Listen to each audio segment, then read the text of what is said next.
అందరికీ నమస్కారం. నిజంగా నిన్న జగన్మోహన్ రెడ్డి గారు ప్రెస్ మీట్ పెట్టిన తర్వాత తెలుగుదేశం పార్టీ తరఫు నుంచి కూటమిలో భాగస్థులైనటువంటి నేతలు, తెలుగుదేశం పార్టీ చంద్రబాబు నాయుడు గారి బినామీ గ్యాంగులు, ప్రభుత్వంలో ఉన్నటువంటి మంత్రులు, ఎమ్మెల్యేలు విచ్చలవిడిగా ఏ విధంగా అయితే మాట్లాడుతున్నారో, వారి యొక్క పరిస్థితి ఏంటో, వారికి ఉన్నటువంటి ఫ్రస్ట్రేషన్ ఏంటో చాలా స్పష్టంగా వారి యొక్క మాటల్లోనే అర్థమైపోతుంది. చంద్రబాబు నాయుడు గారు 6 హామీల గురించి చెప్పలేదా? 6 హామీలు ఇవ్వకపోతే చొక్కా పట్టుకోమని చంద్రబాబు నాయుడు గారి కుమారుడు అనలేదా? లోకేష్ గారు ఇది ఒక ఖచ్చితమైనటువంటి బడ్జెట్ తోటి మేము హామీలు ఇస్తున్నాం, ఖచ్చితంగా మేము ఇస్తాము, ఇవ్వకపోతే మా కాలర్ పట్టుకోండి అని అనలేదా? మరి ఈ మాటలు అన్న తర్వాత ఈ 8 నెలల నుంచి ఎందుకు 6 హామీలు ఇవ్వలేదు అంటే, మేము 1000 రూపాయలు పెన్షన్ పెంచామంటున్నారు. అయ్యా, మీరు 1000 రూపాయలు పెన్షన్ అయితే పెంచారు వాస్తవమే, కానీ 2 లక్షల మందికి పైగా మీరు ఎవరైతే గతంలో లబ్ధిదారులుగా ఉన్నారో పెన్షన్దారులని, వాళ్ళని తొలగించి వారి డబ్బులనే 1000 రూపాయలు పెంచారు తప్ప కొత్తగా మీరు ఇచ్చింది ఏమీ లేదు. 6 హామీల్లో మీరు ఇస్తానన్నటువంటి, అమలుపరుస్తానన్నటువంటి ఒక్క హామీని సంపూర్ణంగా అమలుపరచినటువంటి మీ ప్రభుత్వం ఎందుకు అమలుపరచలేదో బాధ్యతగా చెప్పాల్సినటువంటి మంత్రులు కారు కూతలు కూయడం అనేది ఏ విధంగా సమర్థించుకుంటారు?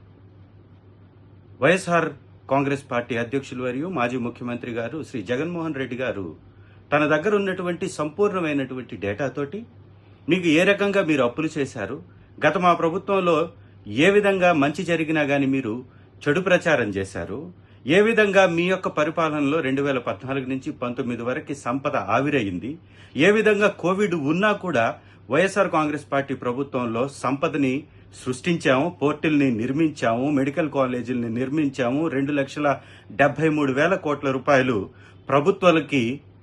ప్రభుత్వం నుంచి ప్రజలకి ఏ దళారీని లేకుండా, మధ్యవర్తిని లేకుండా, లంచాలు లేకుండా ప్రజలకు అందించాము, స్పష్టమైనటువంటి నివేదికల ద్వారా చెప్పారు. ఎస్, మీకు నిజంగా దమ్ము ధైర్యం ఉంటే మీరు నిజంగా చేసినటువంటి ఈ 8 నెలల కాలంలోని అప్పు, వివిధ వ్యవస్థల నుంచి తీసుకొచ్చినటువంటి అప్పు 1,27,000 కోట్ల రూపాయలని ఏమి చేశారో శ్వేతపత్రం రిలీజ్ చేయండి. మొట్టమొదటి ఇచ్చినటువంటి సంతకం పెట్టిన మీ డిఎస్సి, మెగా డిఎస్సి ఏమైందో బయట పెట్టండి. ఒక ఉద్యోగం ఇవ్వకుండా 2,65,000 మంది విద్యార్థుల్ని, 2,65,000 మంది పేద మధ్యతరగతి ఉద్యోగస్తులైనటువంటి వాలంటీర్లని తప్పించింది నిజం కాదా? బెవరేజెస్ డిపార్ట్మెంట్ నుంచి మీరు ఏ విధంగా అయితే 18,000 మందిని నిరాశ్రయుల్ని చేసి నిరుద్యోగులుగా మార్చి వారు తొలగించింది నిజం కాదా? మరి వీటన్నిటికీ సంబంధించి చెప్పలేక, చేతగానటువంటి తనంతోటి, అసమర్థ పరిపాలనతోటి, మీ నాయకత్వ లోపంతో, పొత్తులు పెట్టుకున్నటువంటి పార్టీల కలయికతోటి, పైకి పొత్తులు కడుపులో కత్తులు పెట్టుకొని ఒకరి మీద ఒకరు ఆధిపత్య పోరుతో విచ్చలవిడిగా ప్రవర్తిస్తూ ఏ వ్యవస్థని పట్టించుకోకుండా ఇవాళ కేవలం పదవీ వ్యామోహంతో కొట్టుమిట్టాడుతున్నటువంటి పరిస్థితి మీ పార్టీలో లేదా? నిజంగా జగన్మోహన్ రెడ్డి గారు అడిగినటువంటి ఒక్క ప్రశ్నకు మీ దగ్గర సమాధానం ఉంటే ఆ డేటాతోటి మాట్లాడొచ్చుగా. ఎందుకు చంద్రబాబు నాయుడు గారు, ముఖ్యమంత్రి గారు ధైర్యం చేయలేకపోతున్నారు? ఎన్నిసార్లు ప్రెస్ మీట్లు పెట్టినటువంటి